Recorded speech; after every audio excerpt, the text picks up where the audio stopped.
こ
っちの方がどっかに他に持ってきて、交換するとか。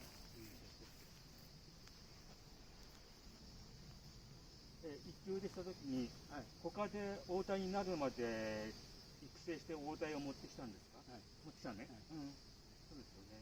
持ってくる方法として、一つは、もう、ブラジルに穴が下がる前。下がるやつも持ってきは、もう一回。下がる前、大台が、ロイヤルベリーを7人とか1回貯めて、下がる前、その時は外して、